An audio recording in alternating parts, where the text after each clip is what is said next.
আজকে একটা রাধা কৃষ্ণ দেখুন। রাধা কৃষ্ণ অনেক দেখেছেন, আরও দেখবেন। এই রাধা কৃষ্ণটিকেও হয়তো আপনারা কোনো মন্দিরে গিয়ে দেখবেন। দেখুন, কৃষ্ণনগরে তৈরি হয়েছে ঘূর্ণিতে রানা মল্লিকের হাতের কাজ।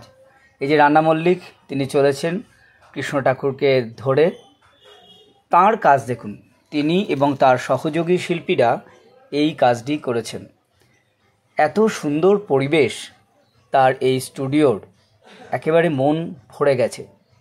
তো দেখুন, একেবারে গাছগাছালির নিবিড় ছায়ায় রাধাকৃষ্ণ যেন সত্যি নিধু বনেই রয়েছেন। কি অপূর্ব শোভা!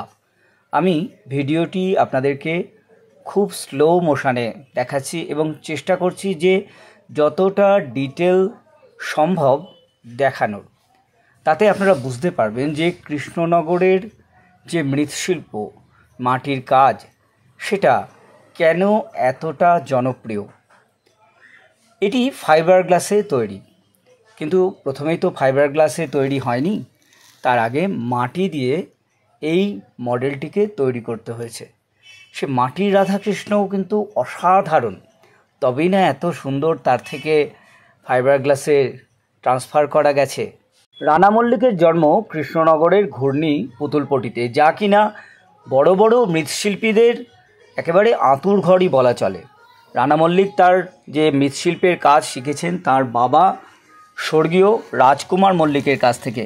এছাড়াও দিকপাল সমস্ত মৃৎশিল্পীদের কাজ খুব কাছ থেকে দেখার সুযোগ তার হয়েছে। ফলে তার শিল্পী সত্তার যে উৎকর্ষতা, তা কিন্তু যথেষ্টই সমৃদ্ধ হয়েছে। আপনারা দেখুন কি সুন্দর এই কাজটি, একেবারে চোখ ফেরানো দায়। এরকম অনেক কটা কাজ হচ্ছে, একটা সিরিজ অফ ওয়ার্ক। এটি যাবে আসামের একটি নতুন কৃষ্ণ মন্দির হচ্ছে সেখানে।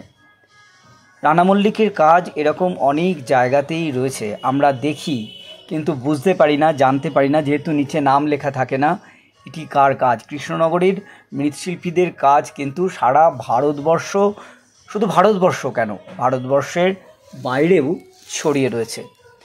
দেখুন, রাধা কৃষ্ণ, এই তো সবে দোল গেল, তারপরে এই রাধা কৃষ্ণকে দেখে মন একেবারে সুন্দর হয়ে গেছে, ভরে গেছে একদম। আর এই যে সুন্দর পরিবেশ, সেখানে দেখুন কি সুন্দর কাজ হচ্ছে। রানা মল্লিক ফিনিশিং টাচ দিচ্ছেন।